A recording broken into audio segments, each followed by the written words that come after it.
आप शुरू करें। एक मिनट।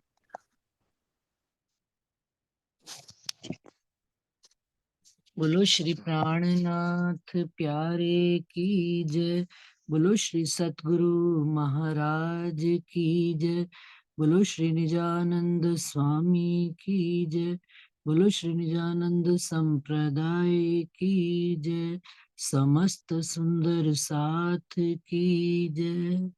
प्रणाम जी सुंदर साथ जी। सखीरी जान बूझ क्यों खोइए, ऐसा लेखे सुख अखंड सो जाग देख क्यों भूलिए, बदले सुख ब्रह्मांड सखीरी जान बूझ क्यों खोइए। कई कोट राज बैकुंठ के, नावे इत खिन के समान, नावे इत खिन के समान, सो जन्म वृथा जात है, कोई चेतो सुबुध सुजान, कोई चेतो सुबुध सुजान, सखीरी जान बूझ क्यों खोई। एक खिन ना पाय सिर साटे, कई मोहरों पद्मो लाख करोड़, मोहरो पद्मो लाख करोड़, पल एक जाए इन समय की, कछु नावे इनकी जोड़, कछु नावे इनकी जोड़, सखीरी जान बूझ क्यों खोइए। इन समय खिन को मोल नहीं, तो क्यों कहूँ मास बरस,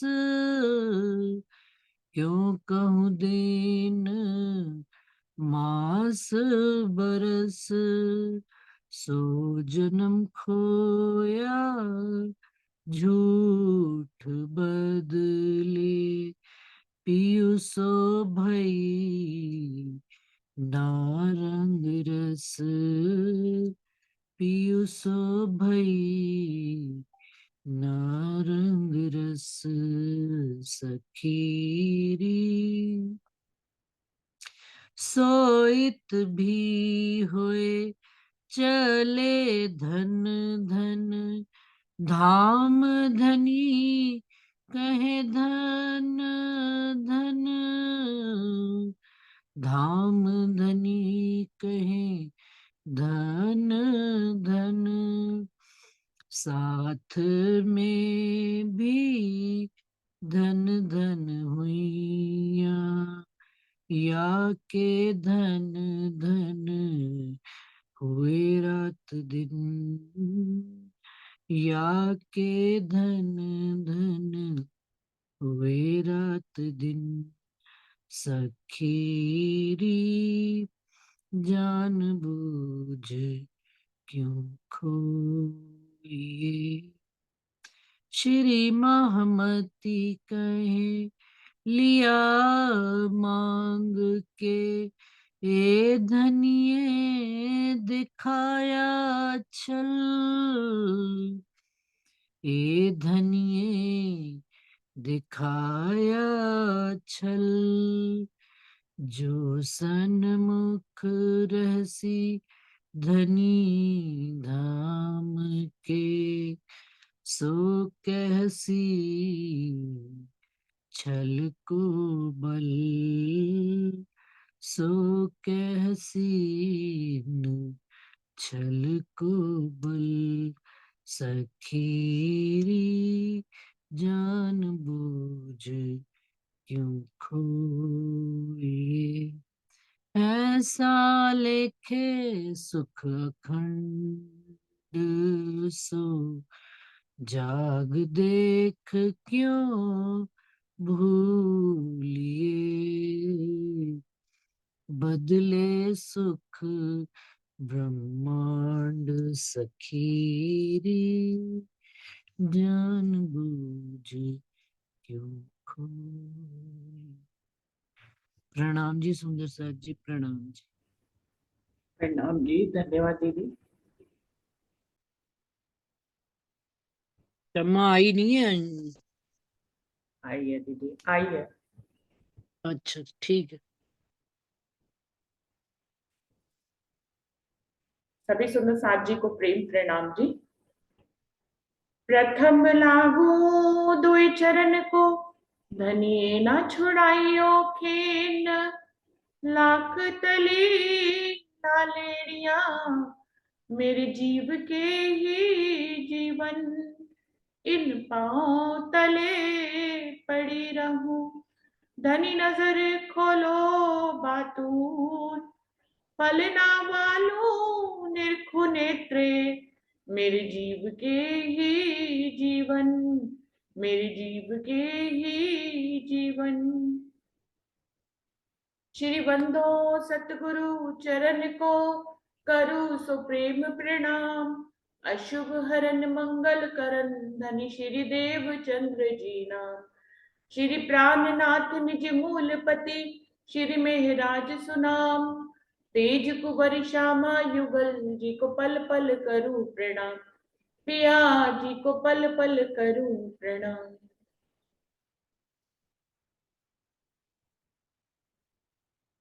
सुंदर साथ जी, खिलवत वाणी का प्रकरण 12 चल रहा है, जिसकी हेडिंग है सूरत हक इश्क के मगज का बेसक। जैसे कि हेडिंग से ही पता है, हक के इश्क का जो मगज, जो गहरा राज है, इश्क का भी जो गहरा राज है, उसका ये प्रकरण है। पूरी वाणी हमें धनी के दिल के गहरे राजों को बताती है, लेकिन ये प्रकरण स्पेशली इसीलिए है कि हक इश्क के मगज का बेशक, उसके प्रति हमें बेशक होना है। जो राज्य के दिल का इश्क जो है, उसका भी जो भेद बातूनी बात है, जो भेद है, जो धनी हमें इस प्रकरण के माध्यम से बता रहे हैं। तो इस प्रकरण के माध्यम से अभी तक 50 चौपाई हो गई है, अभी 51 से आगे बढ़ रहे। जो धनी ने हमें बताया है, यही बताया है कि हम जब हमारी नजर इस ब्रह्मांड में आई, हम दुख के खेल में आए, हम माया से लिप्त हो गए, और फिर धनी ने हमें ब्रह्मवाणी के करीब वो लेकर आए। हम ब्रह्मवाणी पढ़ने तक गए, लेकिन हम धनी के दिल के इश्क के भेद को नहीं समझ पाए। वाणी पढ़ के भी, इतना मंथन करके भी हमारे दिल से हमेशा ऐसी ही बातें निकलती हैं कि धनी खेल क्यों लंबा किया हुआ है, हमें इश्क तक क्यों नहीं पहुंचा रहे हैं, खेल को खत्म क्यों नहीं कर देते हैं, जल्दी क्यों नहीं खत्म हो जाता है, लंबी क्यों कर रखी है। तो शिकवे जो है, माया के प्रभाव में हम धनी से शिकवे और शिकायत करते हैं कि ऐसा क्यों नहीं हो रहा, हमें माया का खेल दिखाने की जरूरत ही क्या थी धनी, इश्क में हम हमेशा आराम से थे, फिर हमारे ऊपर गुनाह लगा दिया आपने धनी। तो हमारी जो बातें होती है वो धनी के इश्क को ना समझने जैसी होती है।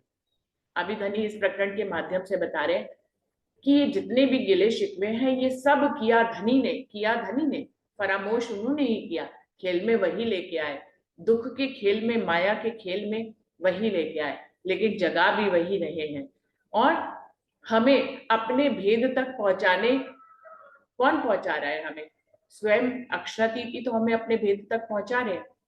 तो इन सब में वो धनी बताते हैं कि ये सब कुछ मैंने किया किस लिए, तुम्हारे लाड पूरा करने के लिए, तुम्हारे साथ मेरा जो इश्क है उस इश्क को साबित करने के लिए, उस इश्क की बुजुर्गी जो तुम नहीं जानते थे, जिसके कारण ही ये खेल बना, जिसके कारण ही रूहों को फरामोश किया गया, जिसके कारण दुख के खेल में लेकर आए। क्योंकि हम यहाँ की नजर से देखते हैं इसलिए इतनी सारी शिकायतें पैदा होती। धनी कह रहे हैं आप परम धाम आत्म स्वरूप होके मुझे देखिए, परात्म स्वरूप होकर मुझे देखिए, और परम धाम में खुद को मानते हुए अगर इस ब्रह्मांड को देखेंगे तो वहां तो एक पल भी नहीं हुआ। अब एक पल जब बीता ही नहीं, आप क्या कहेंगे? धनी ने हमें फरामोश कर दिया, धनी हमें दुख के खेल में ले आए। परम धाम की नजर से यदि देखें तो ये सारी शिकायतें अपने आप खत्म हो जाती है, बल्कि हम धनी की साहिबी को जान जाते हैं। धनी हमें अपनी साहिबी भी बता रहे हैं, अपनी साहिबी बताने के साथ साथ रूहों को उनकी साहिबी भी बता रहे हैं। वो इश्क के स्वरूप थी और स्वयं ही इश्क को नहीं जानती थी, तो उनकी साहिबी भी उन्हें बता रहे हैं। इस पूरे ब्रह्मांड में वो कह रहे हैं नजर उठाकर देखो किसको खिताब दिया खुदा बनने का। लोगों ने इतनी तपस्याएं करी, इतनी कसनियां करी, किसको खुदा बनने का खिताब दिया? अपनी रूह श्यामा महारानी को। इंद्रावती के दूसरे तन में धनी ने खिताब दिया उन्हें खुद खुदा बनने का। उनसे ही सारे कुरान और कुरान के भेद खुलवाए, सब पे ताला लगा दिया। किस लिए? रूहों की बुजुर्गी के लिए, कि रूहें ही आकर खोलेंगी। स्वयं खुदा का स्वरूप जो उनकी श्यामा महारानी का स्वरूप होगा, वही तारतम वाणी लेकर उन्हीं को भेजा, फिर उनसे ही दूसरे तन में सारे भेद खुलाए। तो किसको बुजुर्गी दे रहे हैं धनी? यहाँ पर अपनी रूहों को बुजुर्गी दे रहे हैं। देखने का नजरिया यहाँ पर बदलने की कोशिश कर रहे हैं धनी यहाँ पे, कि गिले और शिकवों से ऊपर उठकर धनी के प्रेम के गुच्छ भेद को जानने की रूहें कोशिश करें कि आखिर खेल बना क्यों, फरामोश किया क्यों गया। हम हाय दुख तो कहते हैं, लेकिन दुख दिया क्यों जा रहा है? दुख को हमने यहाँ पर अपना लिया, अपना बना लिया, दृष्टा बनकर दूर होकर देखा ही नहीं। दुख को यदि परम धाम की नजर से देखेंगे तो दुख तो बहुत दूर है, एक पात्र का दुख है, रूह का दुख थोड़ी ना है, आत्म का दुख थोड़ी ना है। जिस पात्र को देख रही है खेल में उस पात्र का दुख है। तो जब तक हम इस ढंग से देखेंगे, धनी इस प्रकरण के माध्यम से हमें परम धाम की नजर से धनी के इश्क को देखने का बात बता रहे हैं कि आपको कहां से देखना है, वहां से देखना है तो समझ में आएगा कि हर बात में धनी का लाड ही छुपा है। इस दुनिया में जर्रे जर्रे में जो कुछ भी हो रहा है, हमारे लिए यह कायनात सजाई गई, इसमें हर पल जो घटित हो रहा है, अगर उसको धनी की नजर से देखेंगे तो धनी का इश्क नजर आएगा। इंद्रावती जी ने भी तो कितनी कसनी करी, उन्होंने तो अपने प्राण भी दे दिए, फिर धनी ने उनको चेतन किया, फिर उनको साहिबी दी, फिर उनसे सब कुछ ये कराया। और जब ये धनी की साहिबी का, इंद्रावती जी जब धनी उनके दिल में उनको ये सब कुछ उजागर कर दिया, तो इंद्रावती के मुख से क्या निकला? इश्क हो गया 14 तबक। तो 14 तबक उसको इश्क के लग रहे, इस दुनिया का हर जर्रा उसे इश्क का लग रहा है, हमें नहीं लग रहा। तो इंद्रावती की नजर पे आना होगा, धनी जो हमें नजर यहाँ पर देना चाह रहे हैं वो नजर में हमें आना होगा, तो हमें दुख पराया लगेगा। वरना दुख को अपना लेंगे तो दुख हमें अपना ही लगने लग जाएगा। फिर आत्म स्वरूप हो जाएगा, जीव स्वरूप भाव, जो जीव भाव है जो वो प्रगाढ़ हो जाएगा, और जब जीव भाव प्रगाढ़ होगा तो दुख अपना लगने लगेगा। जब आत्म भाव प्रगाढ़ होगा, परात्म भाव प्रगाढ़ होगा, तो दुख दूर लगेगा। तो ये दुनिया जो है धनी के प्रेम की और लाड भरी लगेगी। अगर जीव भाव प्रधान होगा तो ये फरामोशी की दुनिया लगेगी, दुख भरी दुनिया लगेगी। तो धनी हर चौपाई के माध्यम से ये बता रहे हैं हमें कि हर बात में धनी का इश्क है, उसको हमें देखना है, यही उनका भेद है। फरामोश क्यों किया, खेल क्यों बनाया, इसका भेद जानने का ये समय है इस प्रकरण के माध्यम से। सो भी वास्ते इश्क के जो लगत ना कलाम सुभान, सो भी वास्ते इश्क के जो होत नहीं पहचान। अब खेल है, अतरंगी खेल तो बनेगा ही बनेगा।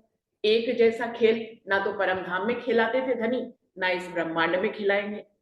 ये ब्रह्मांड एग्जाम्पल के लिए बनाया, इसमें कहीं ना कहीं ब्रह्म की सत्ता अगर है तो इसमें थोड़ी ब्रह्म की बातों को समझने का प्रयास धनी यहीं के शब्दों को लेकर ही तो हमें कराते हैं, और कैसे कराते हैं।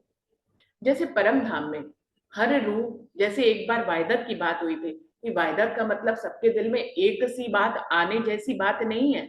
वायदत का मतलब है कि धनी के एक दिल से कनेक्टेड है सारी रूहें, बाकी उनके विचार अलग अलग आएंगे, भाव अलग अलग आएंगे।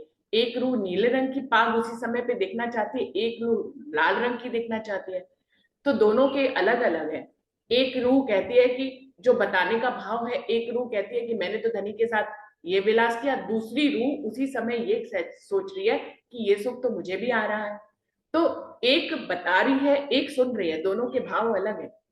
एक में धनी, दो सब धनी का ही स्वरूप है वहां पे। वायदत का मतलब ये कि पूरा परमधाम का जरा जरा धनी के दिल से कनेक्टेड है, इसलिए उसको वहां पर वायदत कहते हैं। वायदत का मतलब ये नहीं है कि सब जो है एक ही जैसा सोच रही है, तो फिर परमधाम में विभिन्नता, रंग कैसे रहेंगे। दुनिया में इतने रंग धनी ने बनाए तो परमधाम में और भी बहुत से अनेक रंग होंगे। तो जब वहां पर भिन्न भिन्न लीला है, एक रूप, एक धनी एक अपने स्वरूप में रूह बने हुए हैं, एक अपने स्वरूप में वो पशु पक्षी बने हुए हैं, एक में वो पेड़ पौधे बने हुए हैं। पशु पक्षी बनकर धनी अपनी ही रूहों को रिझा रहे हैं और रूह बनकर उसी लीला का एंजॉय कर रहे हैं, आनंद ले रहे हैं। तो अलग अलग विचार है ना एक ही समय पे। जब धनी दर्शन देते हैं तो पशु पक्षी दर्शन करते हैं, खुद श्यामा महारानी और रूहों के रूप में दर्शन देते हैं और चेतन स्वरूप के रूप में दर्शन देते हैं, और खुद ही पशु पक्षियों के रूप में अपना दर्शन लेते हैं। तो लीला विभिन्न प्रकार की है, रूहों के अंदर भी विभिन्न विचार है। अगर वायदत का मतलब हम जो समझते हैं कि एक सा विचार आना होता है, यदि एक सा विचार होता इसका मतलब वायदत का मतलब, तो फिर 12,000 मंदिर बनाने की क्या जरूरत थी। सब एक ही मंदिर में जाने की चाह करती, जबकि हर जगह पे हर रूह का अलग मंदिर है, श्रृंगार का भी अलग है, शयन का भी अलग है, धनी के साथ झीलने का भी अलग है, अलग मंदिर है हर। अगर एक से विचार का मतलब होता तो सब रूहें पूरब के मंदिर में ही चली जाती, लेकिन हर रूह अपने मंदिर में जाती है, किसी का पश्चिम में है, किसी का उत्तर में है, किसी का दक्षिण में है। तो अलग अलग विचार है। वायदत का मतलब धनी के दिल से सब लोग वहां पर जुड़े हुए हैं, इसका मतलब है एक दिल, एक वायदत। लेकिन उसका मतलब ये नहीं है कि लीला एक ही सी हो रही है, कि हर रूह के दिल में एक सा विचार आ रहा है, तो अलग अलग विचार आ रहे हैं। तो इसका मतलब है कि इतनी अतरंगी लीला परमधाम में है, तो खेल में भी अतरंगी लीला होगी। इसीलिए क्या कह रहे हैं, खेल में भी रूहों की लीला अलग अलग है, हर किसी को अलग अलग रोल दिया है। इसलिए धनी के इस इश्क को समझना चाहिए। सो भी वास्ते इश्क के जो लगत ना कलाम सुभान।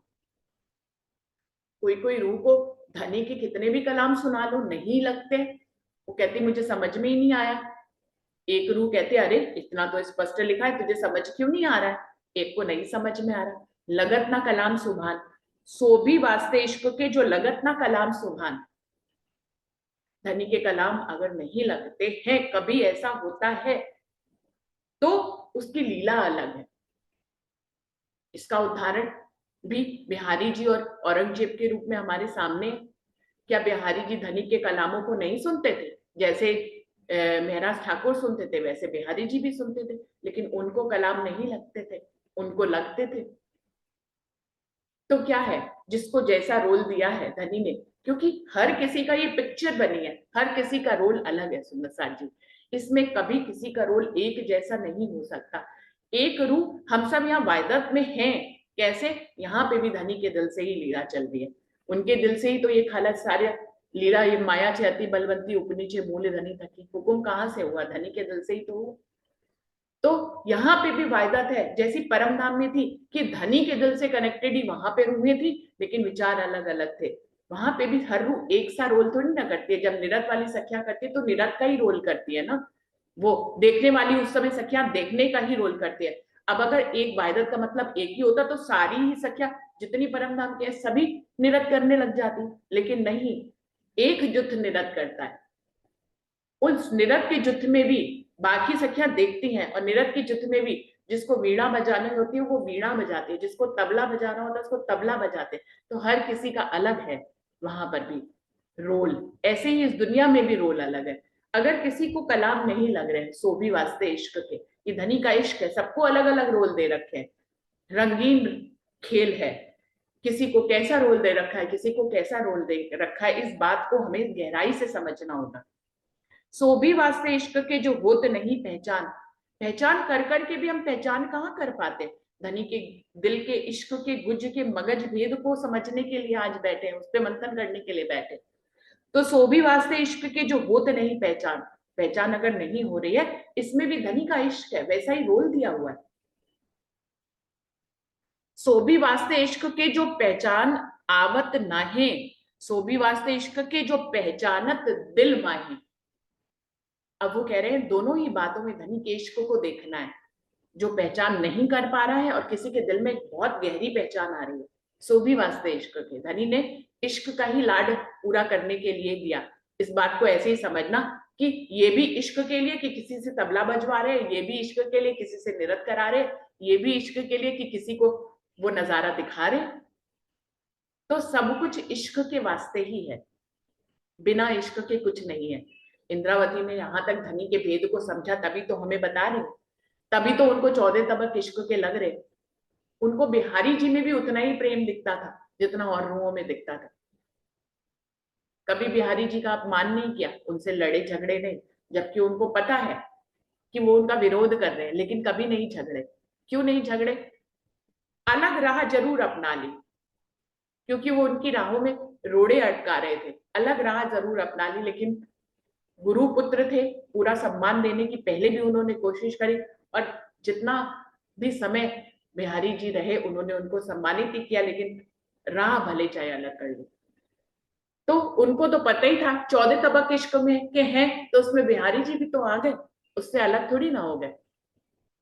तो सो भी वास्ते इश्क के जो पहचान आवत नाहे, और सो भी वास्ते इश्क के जो पहचानत दिल माहे। किसी को दिल में बहुत गहरी पहचान है, वो भी इश्क के लिए धनी कर रहे हैं। किसी के दिल में पहचान नहीं आ रही है, सो भी वास्ते इश्क के। वो प्रकरण है ना, एक हास्य का प्रकरण, कि कोई बहुत सूत काटेगी, और सब रूहों की बातें लिखी है, दुनिया में कौन सूत काट रहा है, सब तपस्याएं कर रहे हैं, लेकिन किसी को ज्ञान ही नहीं है शून्य के आगे का। तो कोई क्या ही सूत काटेगा अक्षरातीत पूर्ण पारब्रह्म के नाम का। सूत तो सिर्फ सखियां ही काट रही है, उसमें कोई तो बहुत रातों को भी उजागरा कर रही है, इतना सूत काट रही है। कोई तो किसी को खबर ही नहीं है, वो सोई ही हुई है, उसको सूत काटने की ही फिक्र नहीं है। उनमें से एक तीसरी है जो इतनी महान है, वो खुद भी सूत काटती है, दूसरों के भी सूत कटवाती है। और एक चौथी है जो ना अपना सूत काटती है, उसको अपने तो काटने की फिक्र नहीं है, जो दूसरे काट रहे हैं उनका भी टकला तोड़ देती है, वो उनको भी नहीं काटने देना चाहती। तो सब तरह के रोल लिखे तो हैं। अब उस प्रकरण से तो हमें समझ में आ जाता है कि कुछ रूहें सोती हुई उठ जाएंगी भैया। जो लोग जो समझ में आता है कि कुछ रूहें सोती हुई उठेंगी परम धाम में, वो ज्यादा जागृत नहीं होंगी। लेकिन उसमें एक रूह ऐसी भी है जो अपना भी नहीं काटेगी, दूसरे की भी राह में रोड़े अटकाएगी, तो वो भी तो रूहे है। तो सब क्या खेल बनाया है, खेल बनता ही ऐसे, कोई पिक्चर ऐसे नहीं बनती है कि उसमें उस पिक्चर में सब कुछ ऐसा ही दिखाए कि सब कुछ ऐसा ही हो रहा है, अच्छा ही अच्छा हो रहा है। लेकिन जब हम इसको परमनाम की नजर से देखेंगे तो हमें सब कुछ वो एक खेल दिखाई देगा। हम मूवी देखने जाते हैं तो विलन को भी तो देख के खुश होते हैं, सोचते हैं आज पति पिक्चर दिखाने ले गया, अरे इसमें विलन का भी तो रोल होगा, विलन के रोल को भी देख के हम खुश होते हैं और हीरो के रोल को भी देख के खुश होते हैं। वहां पे विलन को देख रोल को देखकर दुखी नहीं होते। खेल तो खेल ही है, उसमें सब तरह की बातें होंगी। तो क्यों? क्योंकि हम ये देख रहे हैं कि मेरा पति मुझे पिक्चर तो दिखाने लाया, पिक्चर में कोई संदेश है वो देखने, क्या पहचान कराने, अपने इश्क की पहचान कराने के लिए एक पिक्चर दिखाने लाए। लेकिन हम क्या होते हैं, हम उस पिक्चर में निमग्न हो जाते हैं, इसलिए हम उस खेल को नहीं समझ पा रहे। तो यहाँ पे धनी अपने इश्क के मगज को बता रहे हैं, उसका भेद बता रहे हैं। सबसे बातूनी भेद ये है कि पूरा ब्रह्मांड धनी के इश्क के लिए की पहचान कराने के लिए ही बना है। तो उसमें सबको अलग अलग रोल मिलेंगे। एक करत है सब इश्क जो खेल में कोई जीतत, सो भी करत इश्क जो कोई काहू भूलत, हर बात में तो बता रहे ये भी इश्क के लिए ही होता है, ये इश्क के लिए ही है। धनी करते हैं जो किसी को जिता देते, ब्रह्मवाणी की पहचान करा के उसको कितनी बुजुर्गी देके कितना जिता देते। सो भी करत है इश्क, वो भी इश्क ही करता है जो कोई काहू भूलत, जो कहीं भूल कर जा भूले ही करता रहता है। तो कैसे भूले कर रहा है, ब्रह्मवाणी भी पढ़ रहा है फिर भी भूले कर रहा है, तो फिर क्या है, ये भी सब कुछ इश्क के लिए। परम धाम की नजर से देखे, एक पल भी व्यतीत नहीं हुआ है धनी ने, ना ही हमें फरामोश एक पल के लिए, फरामोश करना भी कोई फरामोशी होती है, कुछ भी नहीं होती है। यहाँ की नजर से कल्प के कल्प 400 वर्ष हमें लग रहे कि बीत रहे, क्योंकि हम यहाँ की नजर से देख रहे हैं। इस प्रकरण से आपको परम धाम की नजर से ही देखना है। जब रहने की बात आएगी तो धनी हमें इधर की नजर से भी सब कुछ दिखाएंगे, उनको तो दोनों तरफ से दिखाना, हमें पहचान करानी है, अर्श की नजर से भी और फर्श की नजर से भी। तो दोनों तरफ से हमें पहचान कराने आए तो दोनों तरफ से कराएंगे। जब हमारी चाल चलने की बात आएगी, अभी रूह कोई हमारे बीच में आएगी और कहेगी अभी तो धनी कहते हैं कि दुनिया में ऐसे चाल चलनी है, तो हम फिर ये दुनिया में खुद को समझे तब तो चाल चले ना। तो फिर धनी जब रहनी की बात करेंगे तो हमारी नजर यहाँ की भी फिर आएंगे। वो तो हर बात दोनों तरफ से ही करके दिखाते, वाणी में हर तरफ की तो बात है, अर्श की भी है फर्श की भी, तो दोनों तरफ से ही तो हमें जगाएंगे। जगाना आत्म से भी है, आत्म को भी जगाना है, परात्म को भी जगाना है, और जीव को भी जगाना है, तन को भी जगाना है, सबको तो जगाना है। तो जगाना है तो सब तरफ से ही तो बात करेंगे धनी, एक तरफ से कैसे करते रहेंगे। ये बारीक आगे लिख भी रहे हैं, ये बारीक बातें इश्क की, ये कोई समझत ना है, सो भी करत है इश्क जानत बल जुबाए। वो कह रहे यही तो सबसे महीन बातें हैं धनी के इश्क की। मगज जो है, मगज उनका भेद जो छुपा हुआ बीज है, वो यही तो है सबसे बारीक बात, सबसे बातूनी बात उनके इश्क की है। यही है कि कोई यहां तक उनके इश्क को समझ ले कि कैसा भी रोल है, धनी के ही इश्क का स्वरूप है। जब हम यहां तक इस बात को समझ जाएंगे तो शायद हम कुछ जाग जाएंगे, वरना ब्रह्मवाणी पढ़ते हुए तो काफी साल हो गए, 30-32 साल बीतते जा रहे हैं। अगर मैं अपनी बात करूं तो ब्रह्मवाणी के इतने महीन भेदों को भी तो जानना होगा, समझना होगा हमें। ये बारीक बातें इश्क की, इश्क की इतनी बारीक बातों को जब रूह समझ जाए, इतनी बारीक बातें धनी बता रहे हैं, इतनी बारीक बातें, अब इससे ज्यादा स्पष्ट ये तो खिलवत का ये वाला प्रकरण तो बिल्कुल भी कठिन नहीं है, एकदम चौपाई पढ़ो और भाव समझ में आ जाता है, उसमें कोई हेर फेर है ही नहीं कि ना समझा जाए, एकदम स्पष्ट हिंदी में सारी बातें कही गई। फिर भी ये बारीक बातें इश्क की, बिल्कुल स्पष्ट तो कह रहे हैं, ये तो इश्क की बहुत बारीक बारीक बातें जो रूहों को जाननी होगी, समझनी होगी, ये कोई समझत ना है। लेकिन फिर भी धनी कह रहे हैं मैं खिलवत के इस प्रकरण में बता रहा हूँ, फिर भी कोई समझता नहीं। जैसे ही वाणी मंथन में आगे निकल जाते हैं या फिर प्रारंभ से करते हैं तो फिर ये बातें भूल जाते हैं, फिर विलाप करने लग जाती है रूहें, हाय खेल क्यों बनाया है, हाय फरामोश क्यों कर दिया, हाय खेल लंबा क्यों हो रहा है, खत्म क्यों नहीं कर रहे हैं, एक कोई समझत ना है। वो कह रहे हैं इस बारीक बात को कोई समझता ही नहीं है। सो भी करत है इश्क जानत बल जुबाए, लेकिन ये भी इश्क से होता है कि धनी की इस रचना से कोई बहुत गहरे से समझ जाता है, कोई नहीं समझता है। जानत बल जुबाए, सो भी करत है इश्क, ये भी इश्क के कारण ही होता है। जानत बल जुबाए, जो धनी के इस जुबान के जो उनकी रचना है, ये ब्रह्मवाणी है, इसके बल से कोई जान भी जाता है। इंद्रावती जानी तभी तो कह दिया इश्क हो गया 14 तबक। हमें इंद्रावती की ये बात भी मालूम है कि 14 तबक उनको इश्क के हुए, हमें क्यों नहीं हो रहे, क्योंकि हम उतनी बारीक लेयर्स तक पहुंचे नहीं, धनी के इश्क की उस बारीक परत तक पहुंचे ही नहीं। हमें ये प्रकरण पढ़ने के बाद भी हमारे दिल में शिकायत आ जाती है, शिकायत में हम रहते हैं धनी से।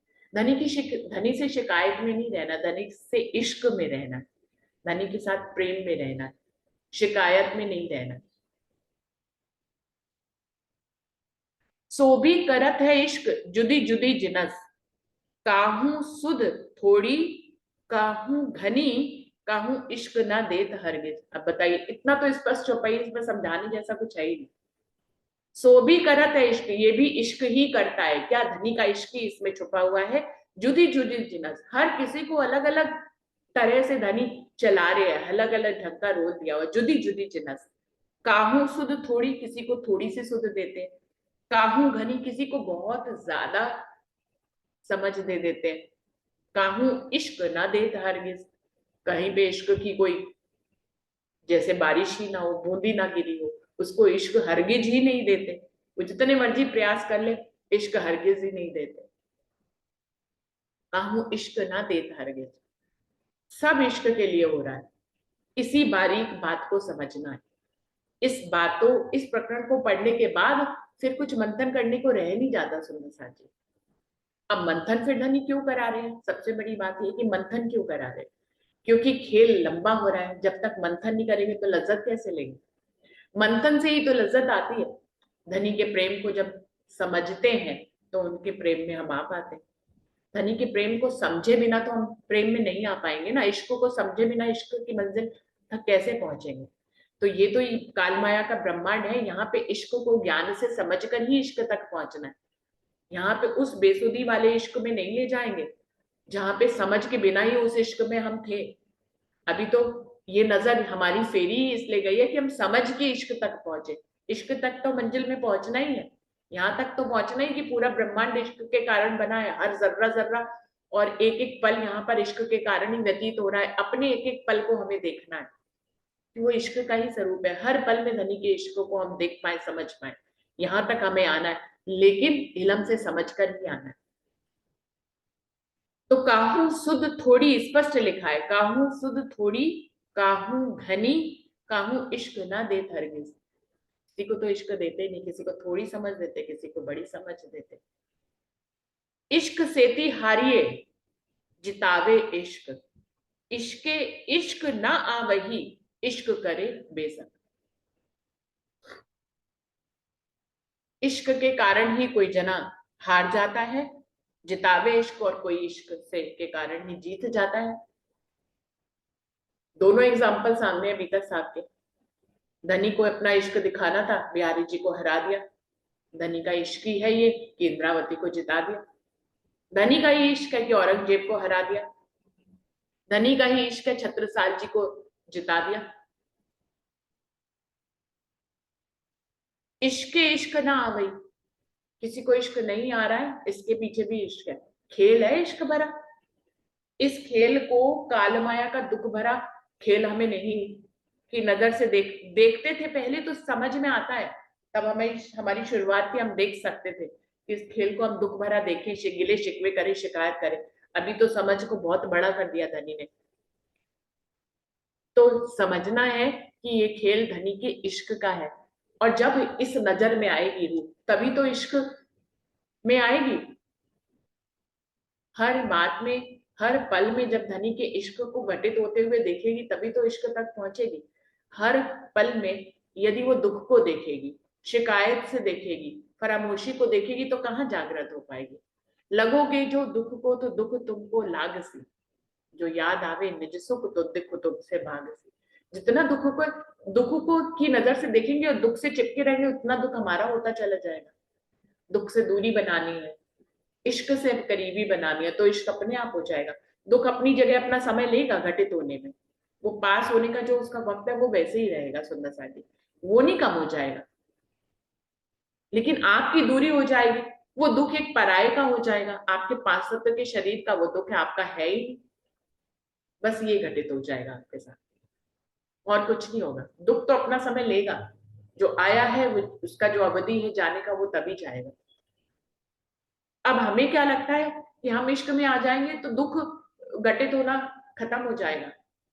बिल्कुल भी नहीं। दुख अपना समय वैसे ही लेगा। तो पर्सनल अनुभव से बता रही हूँ, दुख चला नहीं जाता है। दुख अपने समय पे ही घटित, जैसे उसका अवधि है वो वैसे ही होएगा। लेकिन आपकी दूरी कायम हो जाएगी।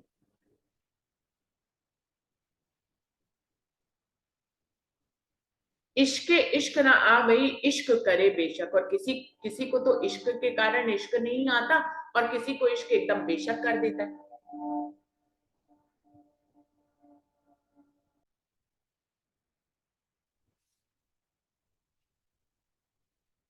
ए बारीक बातें हक की, क्यों कर जानी जाए, इश्क हक के दिल का बिना हुक्मे क्यों समझाए। आगे क्या कह रहे हैं, ए बारीक बातें हक की, ये धनी के दिल की इश्क की बहुत ही बारीक बातें हैं, क्यों कर जानी जाए, कैसे जान जाए हर रूह। इस प्रकरण को आंखों से हजारों बार निकल जाएगा, समझ समझ कर भी कोई रूह नहीं समझ पाएगी। कैसे जानी जाए, जब तक धनी ना समझाए, जब तक धनी आपको जीवन में अनुभव ना कराए, आपको कैसे समझ में आएगा। आपको इश्क तक ना ले जाए, आपको कैसे समझ में आएगा। आप दुख में हैं, लेकिन दुख से दूरी बनाना धनी सिखाए ना, तो आपको कैसे समझ में आएगी। हम सबको दुख तो दिखा रहे हैं, दुख तो प्रगाढ़ है। अब जब दुख बड़ा है और उससे दूरी करना धनी ने हमें सिखाया ही नहीं, ये प्रकरण हमारी नजरों के आगे से निकल जाएगा, हम इसको समझ कर भी ना समझ पाएंगे। तो वही बात कह रहे हैं, ये बारीक बातें हक की क्यों कर जानी जाए, कैसे जानी जाए। धनी के दिल की बारीक बातें हक की, धनी के दिल की इश्क की ये बारीक बातें हैं, क्यों कर जानी जाए, कैसे जानी जाए। इश्क हक के दिल का, धनी के दिल का जो इश्क है बिना हुक्मे क्यों समझाए। धनी जब तक तुम्हें वो हिकमत ना दे, वो समझने की बुद्धि ना दे, तब तक कैसे समझ में आएगा। धनी हुक्म करेंगे, तुम्हें उस दुख में डालेंगे, फिर उस दुख से दूरी बनाना सिखाएंगे, तभी तो तुम्हें समझ में आएगा, नहीं तो उससे पहले हमें कैसे समझ में आएगा। हम सब क्या चाहते हैं, दुख ना आए। अब धनी को तुम्हें इश्क की, साहिबी इश्क की बारीक बात सिखानी है, उसमें ये दिखाना है कि दुख भी धनी के इश्क के कारण ही आ रहा है। अब जब रूह इतना गहरी से समझेगी, तब तो दुख से दूरी कायम कर पाएगी। दुख अपनी जगह पे रहेगा, दुख कम नहीं होएगा, दुख अपनी जगह पे रहेगा, आपकी दूरी कायम हो जाए। इतना धनी हमें हिकमत से सिखा दे, तो हम धनी के इश्क को जान पाए। वरना तो फेल कल भी थे, आज भी हैं, आगे भी होते रहेंगे, फेल ही होते रहेंगे। शिकवे शिकायत करते रहेंगे, मांगे करते रहेंगे। मांग भी करी तो भी क्या, ये देखिए कि धनी का इश्क है, जैसे रूह को चला रहे हैं, उससे गलतियां करा रहे हैं, उसके ऊपर दुख डाल रहे हैं, फिर उससे गलतियां करा रहे हैं। उस दुख में खेल है, अतरंगी खेल है, कैसा भी दिखा सकते धनी। लेकिन इन सब में धनी इस प्रकरण के माध्यम से हमें बता रहे हैं कि आपको इश्क के मगज को समझना है। बहुत दिल से इस प्रकरण को, धनी ने पूरी वाणी दिल से ही उतरी है, उनके आवेश स्वरूप से ही उतरी है। लेकिन क्या कहते हैं कि खिलवत मतलब अतरंगी बातें, धनी और रूहों के बीच की गहरी राज की बातें खोल रहे हैं इस प्रकरण के माध्यम से धनी, कि इतने यहां तक रूह को इश्क में आना है, यहां तक उसकी परीक्षा धनी चलवाते हैं। सब हुक्म से हो रहा है, सब उनके इश्क के कारण हो रहा है। रूह समझ जाए, बिल्कुल जब समझ जाए और फिर उसको प्रैक्टिकल कर पाए, खाली समझने से भी कुछ ना होगा। इस प्रकरण को हम लोग हजारों बार समझकर आगे निकल जाते हैं, इसको प्रैक्टिकल में समझना होगा। इश्क हक के दिल का बिना हुक्म क्यों समझाए, धनी हिकमत दे